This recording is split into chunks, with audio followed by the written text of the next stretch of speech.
Welcome to Future Consideration in MITD. We will focus on real-world data and real-world evidence and its application in MITD. Divided into 4 sections. The first one would be Introduction to Real-World Data, Real-World Evidence. In Section 2, we'll look at Real-World Data Landscape. Section 3, we'll look at Application of Real-World Data, Real-World Evidence in MITD.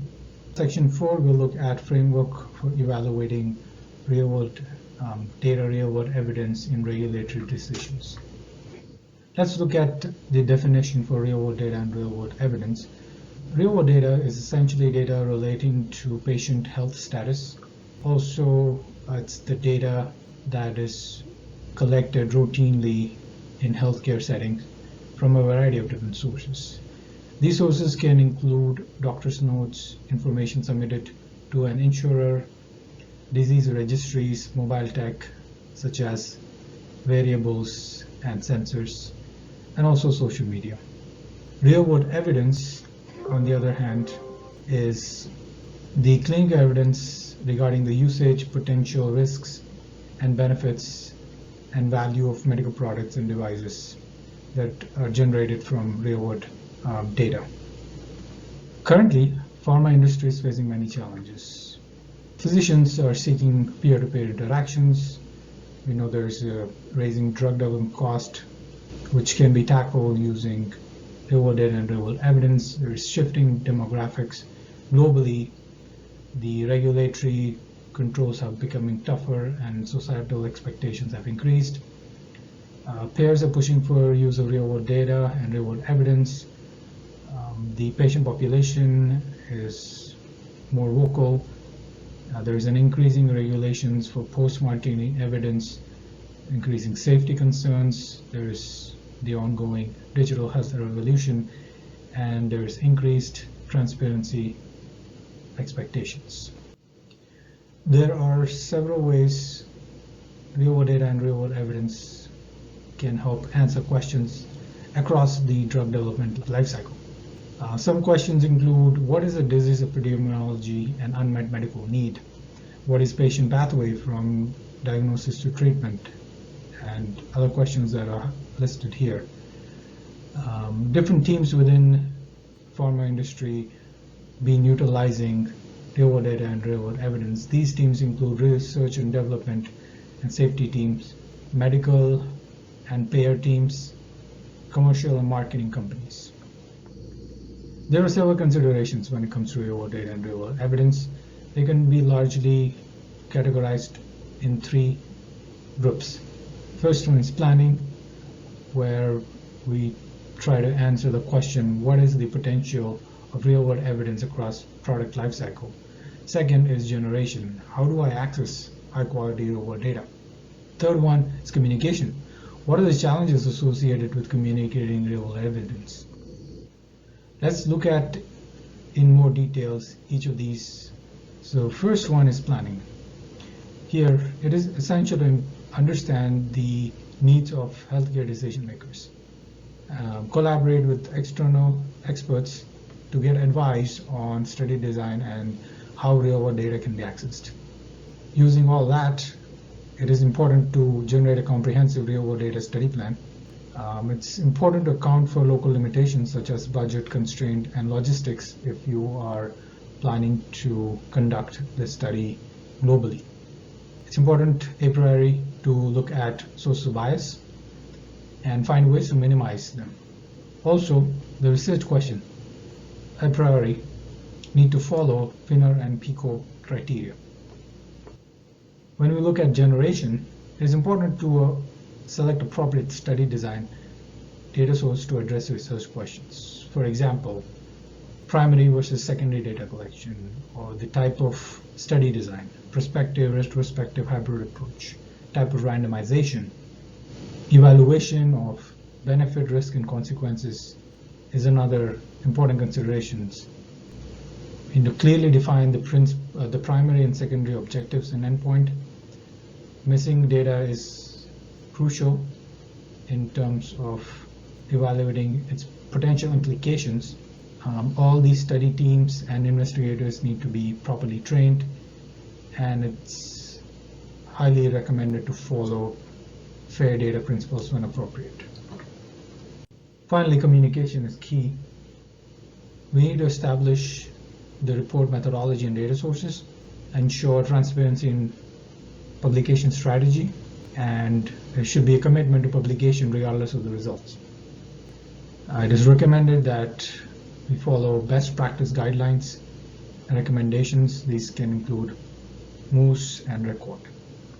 Let's go on to section 2, look at the real-world data landscape. This figure here shows a comprehensive landscape of real-world data. You can see different types of data, including medication, demographic, encounters, and so forth. And on top, you see that they are divided into structured and unstructured data.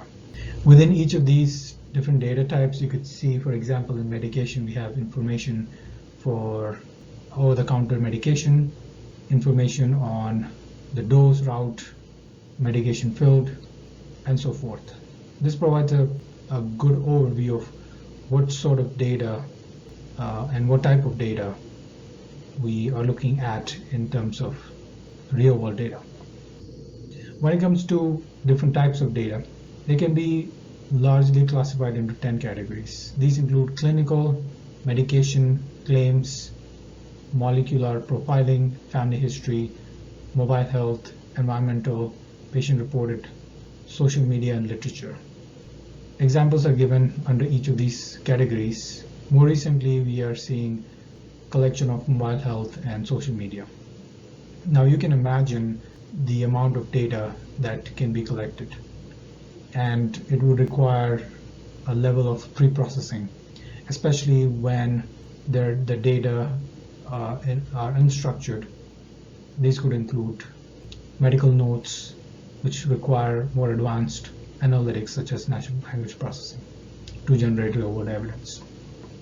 Now I'd like to give some examples of databases. The first one is administrative claims database. So examples here include HealthCore, Japanese medical claims database, NHS, Optum, Truven. And typically you see greater than 10 million patient records, and most likely the access to this data is immediate. When it comes to EHR records or EMR records, some entities that host these EHR and EMR records include CPRD, Abidera, Flatiron Health, Northwest eHealth, and so on. Typically, in this case, you can find 2 to 10 million patient records, and here as well, they are well curated and the access to data is immediate.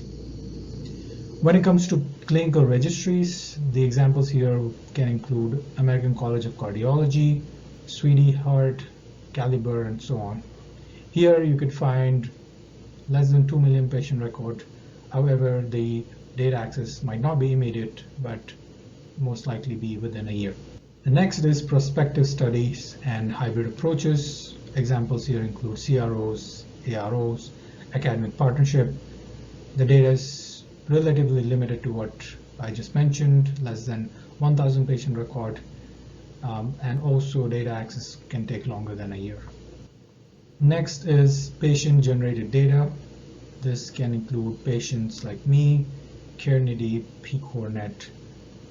Here you could find patient records that are over 100,000, and the access to the data is usually immediate. Now let's go on to section 3, where we'll look at applications of real-world data, real-world evidence in MIDD. First, I would like to go over the current use of real-world data and real-world evidence in pharma. What we have seen is that real-world data and real-world evidence is being typically used in pre-launch and after-marketing approval of a drug to describe patient population, also being used in post-marketing safety surveillance, economic modeling, and pricing of new therapeutic interventions. When it comes to regulatory submissions, there are a few examples here. Sponsors are using real-world evidence from medical record to support regulatory submissions. In cancer therapy, there are examples where real-world evidence is being used or was used in a single-arm phase 2 studies. In Japan, real-world evidence is being used for regulatory discussions. One example is raloxifene for the treatment of osteoporosis. EMA also would like to see increased use of real-world evidence in supporting indication. Some examples in drug development: the Salford lung study, which is looking at the effectiveness and safety of fluticasone in COPD patient. This was a 12-month open-label study, phase 3 multi-centered, and they used EHR records for consenting patients, interactions with GPs, hospitals, and pharmacists. The next example is the aspirin study, Adaptable, and here the two commonly used aspirin doses were compared, 81 milligram and 325 milligram. This was a patient-centric trial assessing benefits and long-term effectiveness. 20,000 patients were recruited between 2016 and 2020 with a history of myocardial infarction. And the trial used electronic algorithm to identify potential participants from PCONET, which is the National Patient-Centered Clinical Research Network. They used EHR and claims data through PCONET to capture primary endpoint, which included death and hospitalization from non-fatal stroke. They also captured secondary endpoints such as coronary revascularization procedures, hospitalization from serious bleeding, and other patient-reported outcomes. The next example is the Validate Swedish Heart, which is the Swedish web system for enhancement and development of evidence-based care in heart disease evaluated according to recommended therapies registry trial. So essentially this was to compare bivalirudin versus heparin monotherapy in myocardial infarction. So this is a registry-based multi-center trial comparing bivalirudin and heparin during percutaneous coronary intervention. The composite endpoint was myocardial infarction, all-cause mortality, and major bleeding at 6 months. And the national registry platform was used for continuous enrollment. The next use case is Patients Like Me portal. This is an online health community for patients with ALS. So this portal captures individuals who reported using lithium carbonate. The study, based off the information captured, was an observational study for drug usage and understanding disease progression. These studies provide an avenue to evaluate effectiveness of drugs that are already in use. Another example is Get Real Institute, which was established in the European Union by Innovative Medicines Initiative. The idea is to facilitate the adoption and implementation of real-world evidence in healthcare decision-making in Europe. They want to bring together pharma industry and other stakeholders to develop resources, training in planning, generation, and communication of real-world data and real-world evidence. So finally, let's look at the framework for evaluating real-world data and real-world evidence in regulatory decision-making. In 2018, FDA released the framework for FDA's real-world evidence program document, in which they put forward the framework for evaluating real-world evidence, real-world data for regulatory decision. The framework included several considerations. These include whether the real-world data are fit for use, whether the study design used to generate real-world evidence can provide adequate scientific evidence to answer or help answer the regulatory question, and whether the study conducted meets FDA regulatory requirements. There are several ways real-world data can help improve the efficiency of clinical trial. Some of these includes generating hypotheses for testing in randomized control trials, identifying drug development tools, including biomarker identification, assessing trial feasibility by examining the impact of planned inclusion-exclusion criteria in the relevant population, both within geographical area or at a particular trial site, informing probability distribution in Bayesian statistical model, identifying prognostic indicators or patient baseline characteristics for enrichment or stratification, and also assembling geographically distributed research cohorts. So these could include, in drug development for rare diseases or targeted therapeutics. So there are several data considerations when it comes to submission of real-world data to regulators. The first one is to have an appropriate data standard, and most commonly it is recommended to have a CDM, which is a common data model for real-world data. It becomes easier to work with data from multiple sources. It is important to have common terminologies, vocabulary, coding scheme across different data sources. Having data standards help maximize the utility of real-world data. Finally, the FDA is currently actively working on developing data standards for regulatory use.